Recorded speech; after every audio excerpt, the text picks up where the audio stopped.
మూడు గంటలు వేస్తూ ఏలోయి రామా సప్తాని అని బిగ్గరగా కేకలు వేసింది. ఆయన మాటలు నా దేవా నన్ను ఎందుకు చేయడాన్ని అర్థం.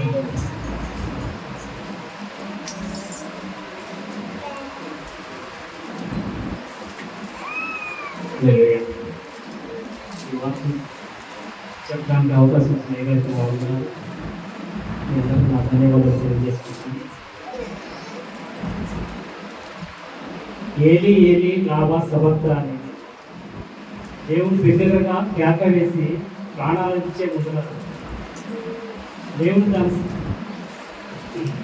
ఊపిరి పీల్చుకుని జనాభా కోసం, మన కోసం, నా కోసం, మీ కోసం, మనందరి కోసం దేవుడు ప్రాణాలు విడిచాడు. దేనికనంటే మత్తయి సువార్త 27వ అధ్యాయం 45వ వాక్యం చదువుతున్నాను.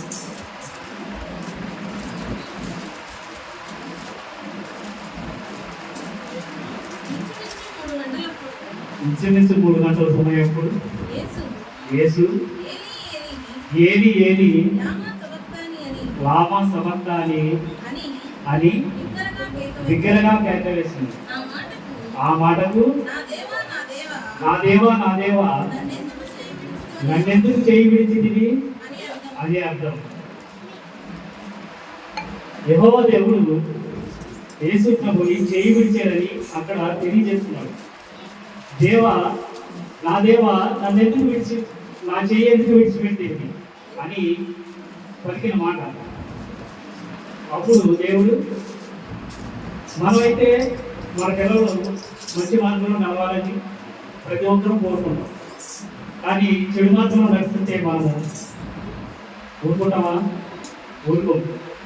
కాబట్టి మనం ఏ విధంగా జాగ్రత్తలు పడతామో ఆ విధంగానే దేవుడు కూడా తన కుమారుడు మన కోసం బలియాగం చేశాడు. బలి అర్పణ అంటే పాప క్షమాపణ. పాపంలో నుంచి మనము విడవబడటానికి దేవుడు తన శరీర దారిగా ఈ లోకానికి దిగి వచ్చాడు. శరీరము ద్వారా పాప ప్రక్షాపణ జరగాలంటే మన శరీరం ద్వారాగానే ఆ పాప వృక్షాలను జరగాలి. ఆది కాలంలో మనం చూసుకున్నారంటే ఆది కాలంలో దేవుడు సృజించాడు మనం. కానీ ఆనాటి కాలంలో మనము సృజించిన విధంగా మనం ఉన్నామా? లేవు. అక్కడే పాపం అనేది బీజము ఏర్పడింది. కానీ అది ఇప్పటికీ కూడా ఆ పాప బీజం అనేది కొనసాగుతూనే ఉంటుంది. కాబట్టి ఆ పాప ప్రక్షాపణ కలగాలి అంటే మానవ రూపంలో దాల్చి తన శరీరాన్ని మన కోసం అర్పించబడటానికి కుమారుడిగా తన శరీరాన్ని ఊపిరిగా చేసుకుని ఈ లోకానికి దిగొచ్చి తన కుమారుడిగా మనకి అనిపించాడు.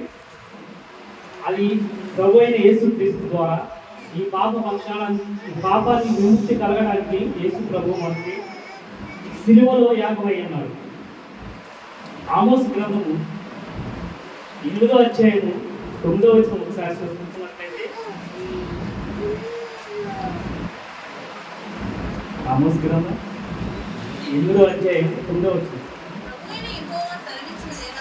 ప్రభు అయిన యెహోవా సెలవిచ్చినదేమనగా, ఆ దినమును నేను మధ్యకాల స్థానమందు సూర్యుని అస్తమింప చేయుదును, పగటి వేళను భూమికి చీకటిని కమ్మజేయుదును. ఆమోసు ప్రవక్త ఆనాడే మనకి తెలియజేశాడు. ఏమని? భూమిని చీకటి కమ్మిపోద్ది, కానీ అతి రీతిగా మనము దేవుడు అప్పుడే దివ్య దృష్టితో ఆయన చూడగలిగి ఆయన చెప్పగలిగాడు ఇక్కడ మనకి. అదేవిధంగా కీర్తనకారుడు కూడా కీర్తన గ్రంథం 22వ అధ్యాయం 1వ వచనంలో చూస్తున్నట్లయితే,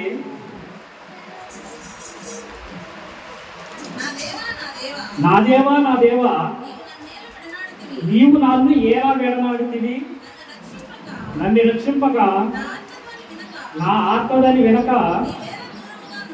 నీవు ఎలా నన్ను దూరముగా విడిచిపెట్టివి. నా దేవా,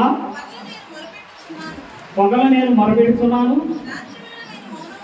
రాత్రి వేళ నేను మౌనంగా ఉన్నాను, ఉండటలేదు. అయినను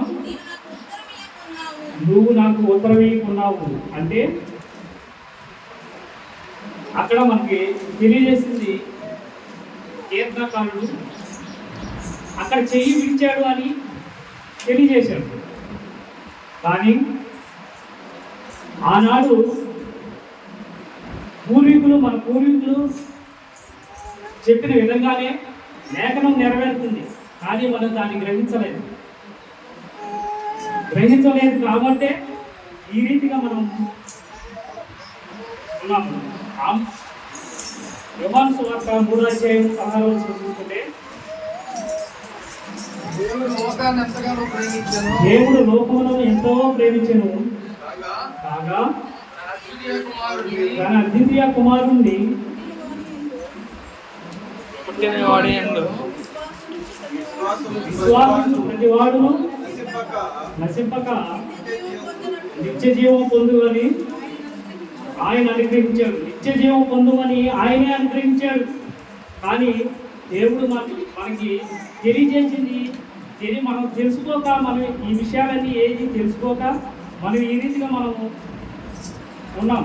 కానీ యెహోవా దేవుడు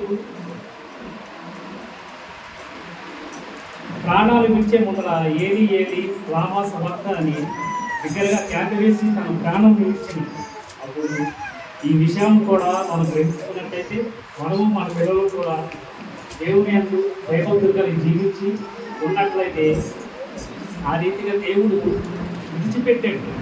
యెహోవా దేవుడు చెయ్యి విడిచాడు. కానీ ఆ చెయ్యి విడిచింది ఎవరి కోసం? మన కోసం, మనందరి కోసం. దేవుడు మనందరి కోసం ఈ యేసు ప్రభు చెయ్యి విడిచాడు. మన పాపాలు పోవడానికి కారణం తన కొడుకు కుమారుడు చెయ్య దేవుడు విడిచిపెట్టాడు. అది మనం గ్రహించుకుని దాని ద్వారా ప్రతి ఒక్కరూ నడుచుకునే విధంగా జీవితం. ఈ చిన్న మాటలో దేవుడు దీవించుగాక. చెళ్ళు మరి కొట్టింది ఒకరు.